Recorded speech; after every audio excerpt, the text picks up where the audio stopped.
one. Just go through at your own pace, and let's just kind of talk about things as they pop up. So, you know, here at the very start, I'm just going to fast forward a little bit. Alright, so it's TvT, and it's on Abyssal, and if you're not opening Reaper Expand, you're probably opening a suboptimal build. But Seither showed me in the first series that he likes playing Proxy Reapers because he's a twat. I guess now he is, I don't know. He used So to I just decided, conquer. yeah, he used to just do, like, he only used to do the 2 Reaper, like, 1 basey sort of thing. That was like his only TvT for a long time. Now he's switched it up by adding in cheeses, the dirty. Anyway, so I'm thinking, all right, he's 1 game away. I've got to win 2. It's this map, which he probably expects me to do Reaper FE on. I'm gonna open safe, and sure enough, he did Proxy Reapers again. Yep. So I'm just happy I won the mine game.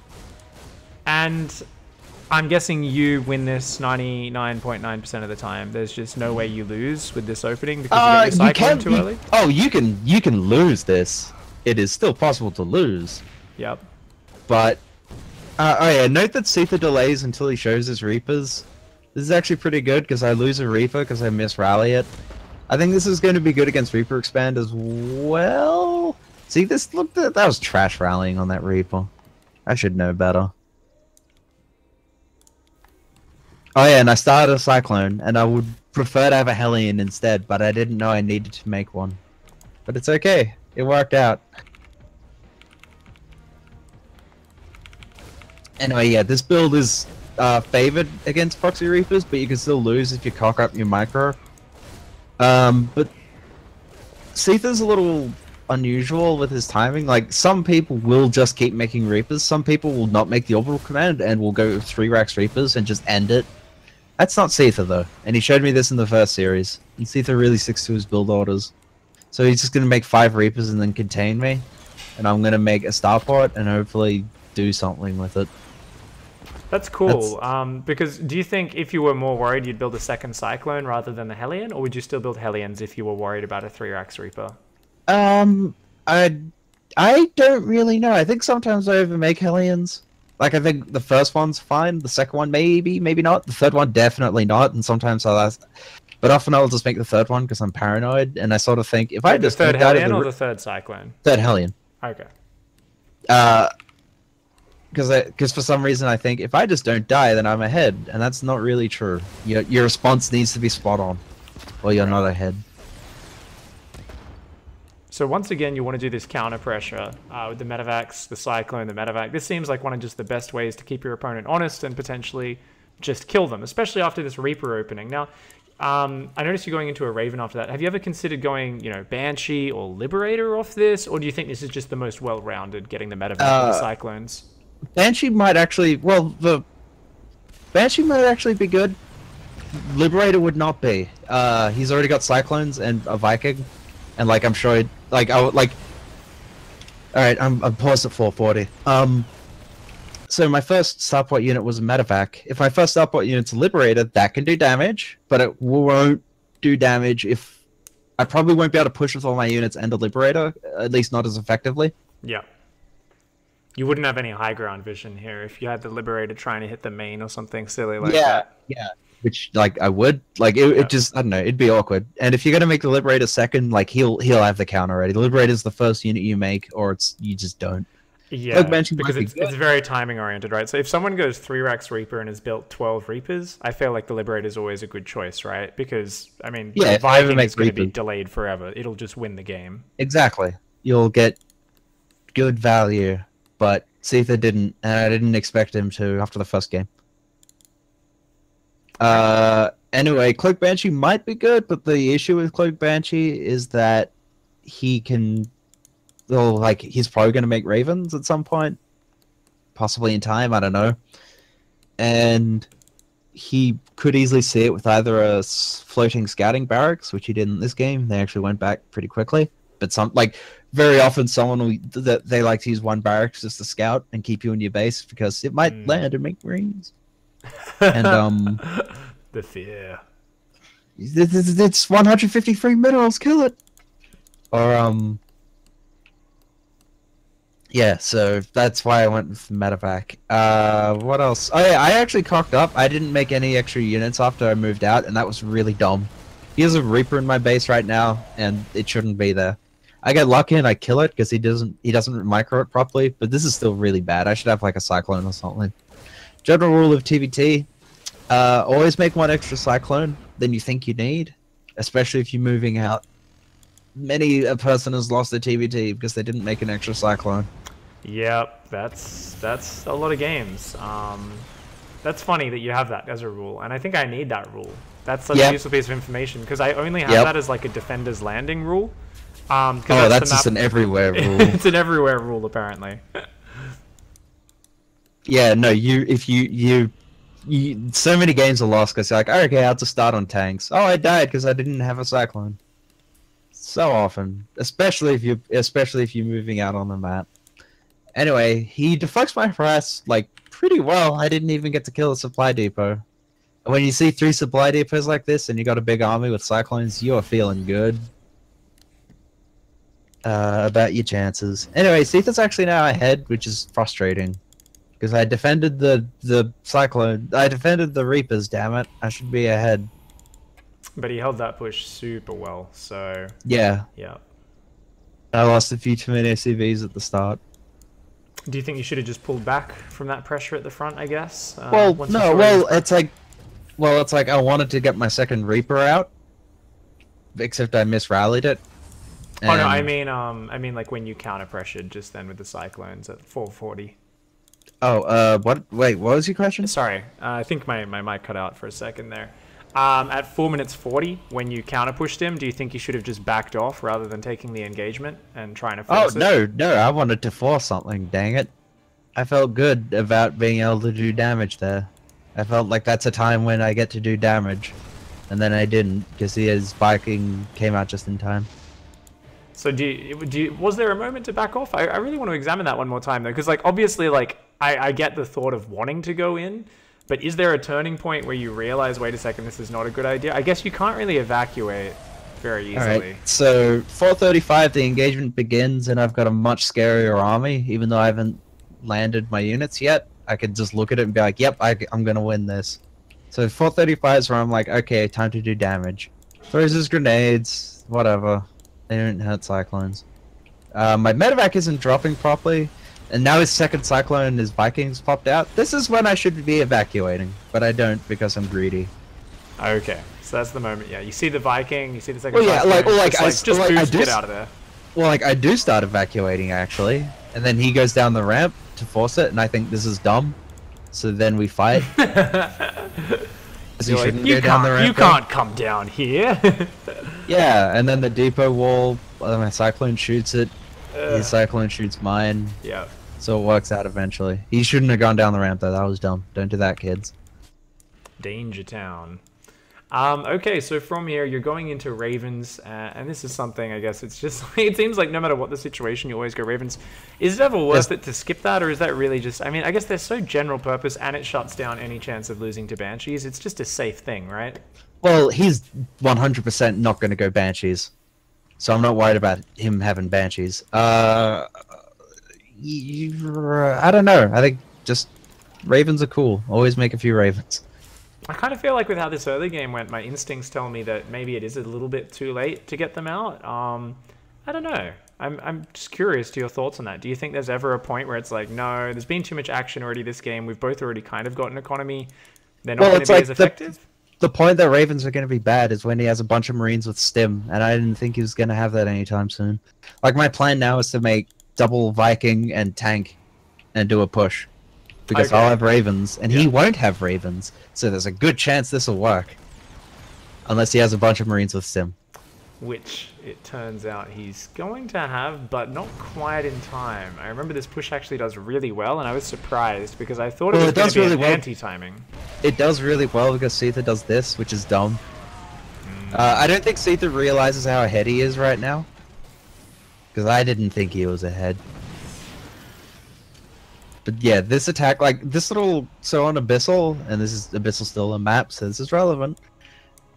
This little cliff area is the best place to put siege tanks. I'm at 650, and he's about to put a siege tank in the magic spot. Yeah, this is the most irritating thing ever. Unless you've got auto turrets and you can just hit him. Yeah, If Seither hadn't lost these Marines here, I think he probably wins the series.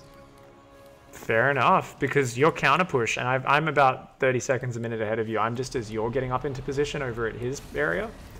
And it looks like your force is very tiny. But Yep. it's just before Stim finishes. He's already lost Marines, and your auto turrets buffer, right? So the thing is, this is always a little bit scary going for this push as you, right? If they can overwhelm it, right? But if they're not quite able to shut it down, I mean, this setup was great, and I love the landed Vikings as well. And your Viking, I believe, kills about 20 SCVs. If I remember, me and Maynard were just losing our shit casting that. So that Viking just keeps going back in. Well, yeah, like, I land these Vikings because the Ravens already give me vision. So I don't need, air control because he's not got Vikings. He's already moved on to medevacs. This is, as you say, a very scary position. I could use auto turrets for when he tries to do a bust. Actually, the first 2 auto turrets that I threw down at 7:30 were, like, pretty bad. I shouldn't have done that, but no, it worked out. And yeah, even though I have literally 2 Marines here, this is really difficult, especially since he does not have shields. And when you got Stim and shields, when you have Stim and not shields, your Marines die in 1 hit. So it's really freaking awkward. So this is a really nasty timing window I've got here. And I've landed my 3rd, and he knows it because he's just scanned, but I haven't put SCVs there, so he could... But I'm still not really ahead yet. Not yet, but I will be soon. Yeah, when that Viking goes back in for like the 2nd or 3rd time and kills another like 26 SCVs, and then, you know, it dies, and another Viking goes in and... I know, all he had to do was put a tank. All he had to do was put a tank next to his orbital command that I'm out of range of. That's it. And this doesn't do anything. But he doesn't do that because, I don't know, he's tilted. So, I guess what he's worried about as well, right, is that you'll just move one of your siege tanks further up to be in range of the mineral line. But I guess there's only so much. There's only, like, those 3 patches, the southernmost 3 patches, they're the only ones I can ever hit. And that's like that circle around there is all I can get. If he just put a tank at the bottom left of his command center, like, the Viking trick does not work. I ain't gonna do nothing with Vikings. With the landed Viking, you mean, yeah? Yeah. So if he puts a tank right where the decal is. Yes. Yeah. And that's interesting, right? Because then you're only denying 3 mineral patches, and it's not the end of the world, because he did have the faster 3rd, I believe, and he was kind of in a good position. Actually, my 3rd was faster, but he just got all his barrackses. Ah, that's true. Like, I'm at 1020, and I'm slightly up in money. Actually, slightly up in everything. That little push at his natural did way too much. He waited until he had shields to counter it, but I don't know. He might have been able to counter it earlier. I don't think he played that correctly. I want to go back to this push because I think it is such a decisive part in this game. So when you very first set up, what's your thinking going into this? Are you trying to look ahead a little bit? I think this is, you drop a scan as you come in here. So back at 7 minutes 40. All right, hold on. I'm guessing you're basically wanting to beeline directly to being in range of those minerals. But if you can get in siege range of that ramp next to the destructible rocks... I mean, then it's perfect because he can't get down there into the open area and then pre-spread to engage you, right? The first reason for the scan is if you look at this army, I can't afford to be caught out unsieged. Yep. Like, I look at all these Marines and I think, shit, if they're hitting me right now, like, that's it, I'm dead. And I don't think I can get up the ramp. Yeah, especially 7:45, I see this many units, I'm confident I'm not getting up that ramp. So I'm just going to put my tanks in the magic spot, and we'll see what happens. We'll see if I can contain him, we'll see what value I can get out of these units before I add barracks as an E-base in the 3rd. It's interesting because this isn't what a lot of players on ladder doing it themselves would consider the magic spot, because you're not actually in range of the minerals with the siege tanks. But because you got such a good position towards I can move my tanks to be in range of the mineral line. Yeah. Like, these tanks currently aren't, because, I don't know, well, I don't know why not. I easily could move one. You absolutely could have, but I mean, the fact that you got sieged so far towards the choke point next to the rocks, I feel like that's the absolute key here, right? Yeah, no, that's fine. Like, this push is nowhere near as dangerous, say, on a map like Newkirk Precinct, where you Oh, could hell no. you could come around and you could zone out the gas, but they could walk down their giant-ass ramp, pre-spread, loop around and just flank in and engage on you. Whereas once you're set up in this position, it's very awkward for him to engage, and he does make a mistake or two in terms of he kind of half engages your auto turret and he has to pull back on 2 separate occasions. So he takes a lot of tank fire for free. Yeah, I guess so. I don't know. This is just the joy of like having Vikings and Ravens and tanks in a good spot before he has stim and shields and a bunch of Marines. Do you think he also potentially could have simply had his siege tanks sieged on the high ground below the minerals? Yes. Because I that's was actually gonna say that. I was gonna say that. That's how you counter the magic spot. Is you just have a tank on the high ground, overlooking the magic spot, and then that's it. And But even if that's you've an got the open- Viking advantage, he can use a scan. It's going to buy him plenty of time to get out the units in the stim, right? Yeah. Oh no. Even then, you just do it. Like, and like I can't. It's good. Just do that. Even though it's a really weird place to have a tank. Like that's a weird place to have a tank overlooking the plateau, but it's the correct decision, and you should probably always at least just have one acting like the chain chomper. Get away from the magic spot. So by the way, guys in chat, ask any questions you want. Just make sure you use the @x5_pig tag, and I will ask Iaguz as we go in case you guys have any good questions. Question for Iaguz: why is he so good looking? And another one: why does he sound like a Kiwi? Apparently, we've got some hardcore nerds who are very interested in build orders today. I don't think you sound like a Kiwi. Too much time with Petraeus, I guess. You guys lived together in America. Oh, those were the wonder years. You never went to the MYI house, did you? Nope. No. But oh boy. Days, back with David as well, Mighty Kiwi. Those are the wonder months. The old hashtag dedication and fuck David memes. Yep. Poor David. A different time. But now in a Petraeus-less world, he is indeed the mighty Kiwi. Alright, so let's fast forward through past that part. Excluding times when Petraeus decides to show up for an online cup, get to the finals and be like, yeah, I gotta go guys, bye. Oh, I know, oh my god, he keeps doing that. He's like, hey, I've got some free time to play some StarCraft. It's like, oh no, I have some journalism homework to do. I'll just leave in the finals. You're like, oh, okay. I'm gonna go have my vegan hot dogs, bye. You bastard, Petraeus. Hey, I can't stay mad at you, of course, but you bastard. He'll be back. You never leave StarCraft for good. 2-2 and everything is happening. I'm at the stage after this where things have kind of stabilized after that push. Yeah, I've got a turtle. Damage. Like, I've got a turtle a lot right now because when you go 2 eBays and 3 command centers, you're not moving out for a while. That's fine. Like, Abyssal is a really good map to turtle on because you will not often just die to a shitty doom drop. Like, I've got Vikings in position, I got sensor towers, I'm moving out Marines to look at the map. Like, I'm not dying to doom drops, get out of town. Yeah. And so now just TvT things happen. Am I making combat shields? Yes, I am, okay. Yeah. I think the casual 13-minute combat shields finishing, you know, just the way it is. Pretty late, but whatever. And now,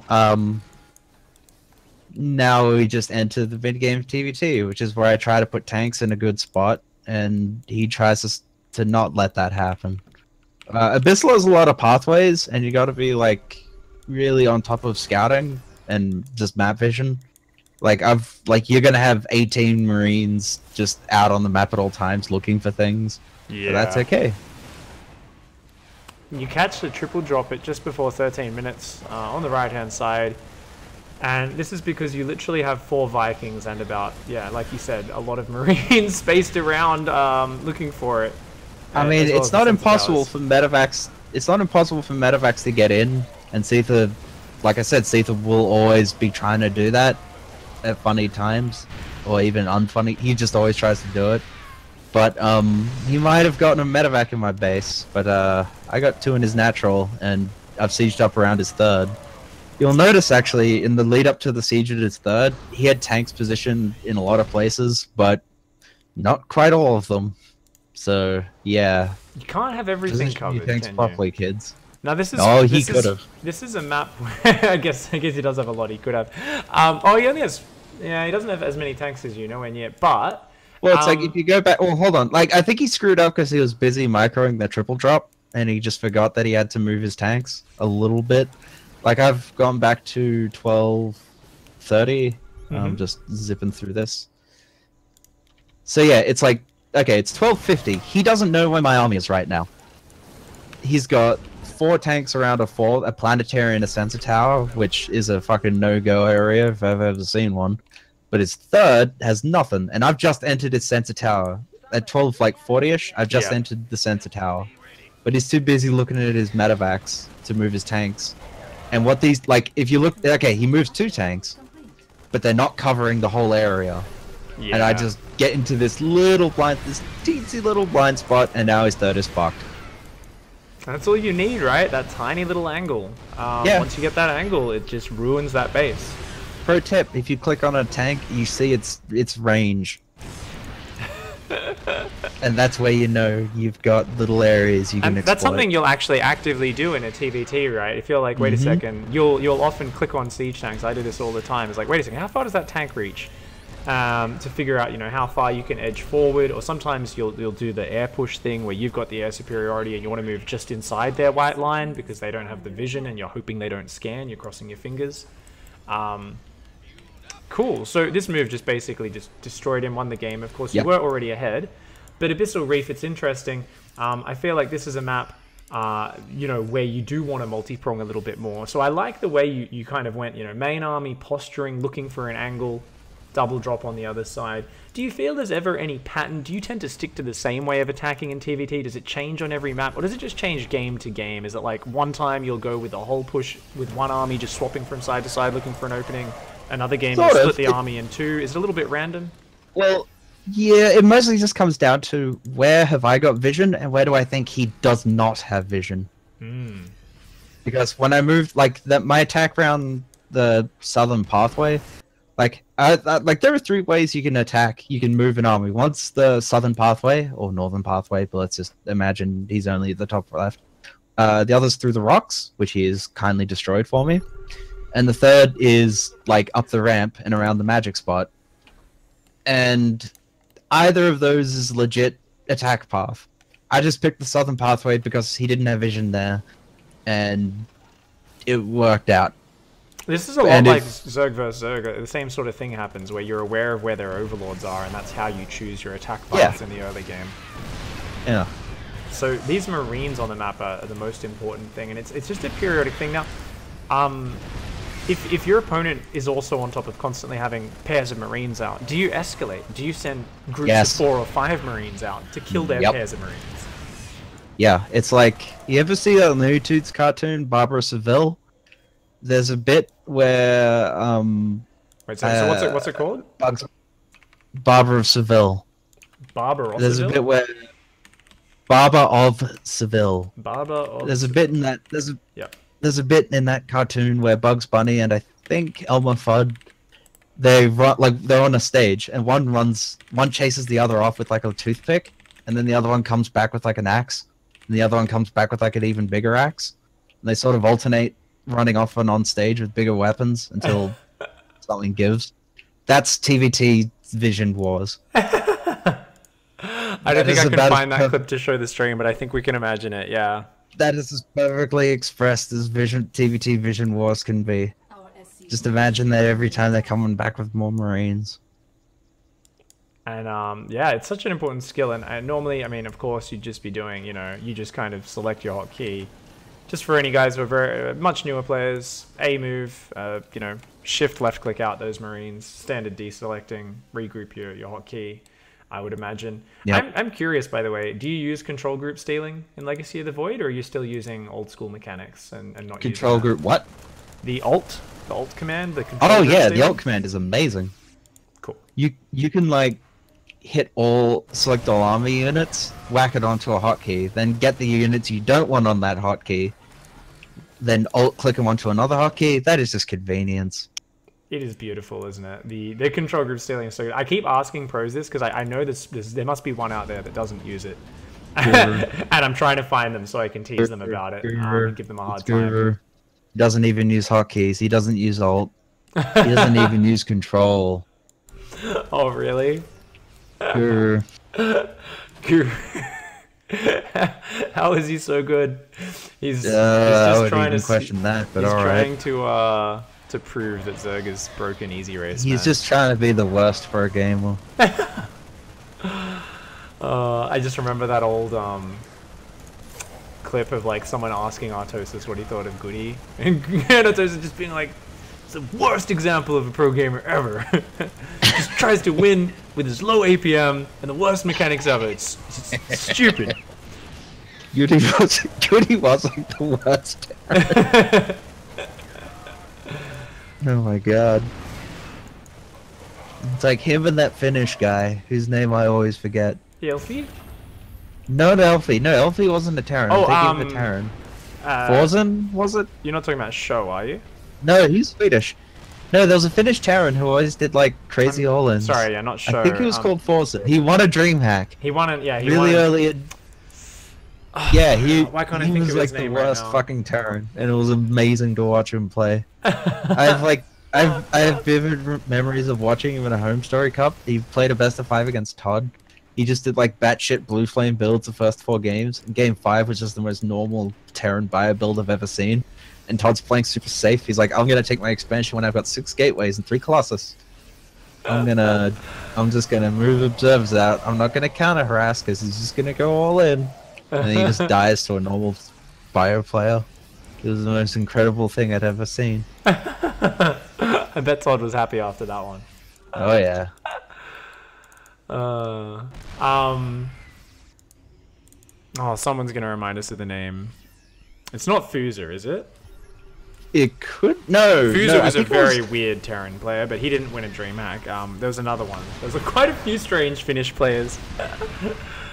Nama. Nama, that's it. Thank you. Yes, Nama, that's it. I asked Professor Google and it knew. Anyway, I'm like 2 minutes into the Defender's Landing game. You want to talk about this? Or do you just want to shit on Terrans, shit on other players? Because I can do that as well.